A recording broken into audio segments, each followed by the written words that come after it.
আমাদের মহিলা বিভাগের সেক্রেটারি অধ্যক্ষ নুরুন্নেসা সিদ্দিকা আপনাদের সামনে এখন কথা বলছেন। অধ্যক্ষ নুরুন্নেসা সিদ্দিকা। আসসালামু আলাইকুম ওয়া রাহমাতুল্লাহ।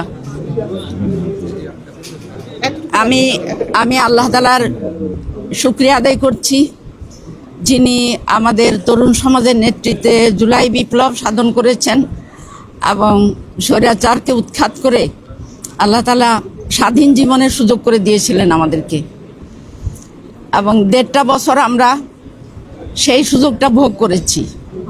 কিন্তু পরবর্তীতে যে সরকার আসলো আমরা তাদেরকে স্বাগত জানিয়েছি, কিন্তু তাদের কর্মকাণ্ড খুব বেশি আমাদেরকে খুশি করতে পারছে না, বরং আশঙ্কার দিকেই যাচ্ছে।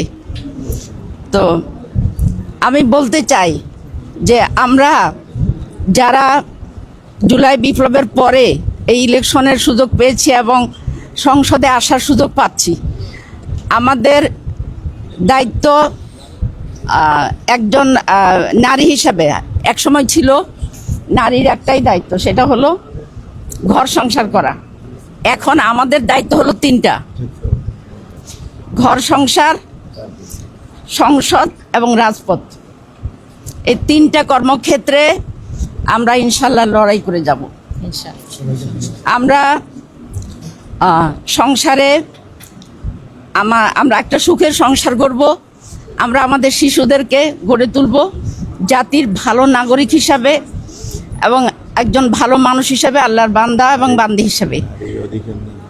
আর দ্বিতীয়ত, আমরা সংসদে সোচ্চার থাকব। সংসদ হলো জাতির নির্বাচিত প্রতিনিধিদের নিয়ে, সুতরাং জাতির আশাকাঙ্ক্ষা, বিশেষ করে নারীদের আশাকাঙ্ক্ষা যাতে প্রতিফলিত হয় এই সংসদের মাধ্যমে, সেই সংগ্রাম আমরা চালিয়ে যাব ইনশাআল্লাহ। আর তৃতীয়ত, রাজপথ। কখন আমরা রাজপথে নামবো?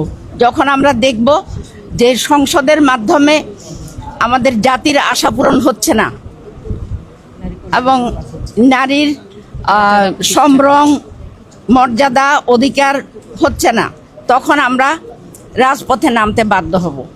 কাজেই প্রিয় ভাই এবং বোনেরা, আপনারা আমাদের জন্য দোয়া করবেন, আমাদের পাশে থাকবেন এবং আমাদেরকে সব ধরনের সহযোগিতা করবেন, যাতে করে বাংলাদেশের অর্ধেক জনগণ যে নারী, এই নারীদের অধিকার যদি সুরক্ষা হয়, নারীদের সম্মান যদি সুরক্ষা হয়, তাহলে আমাদের প্রত্যেকের অধিকার সুরক্ষা হবে, প্রত্যেকের পরিবার সুরক্ষিত হবে।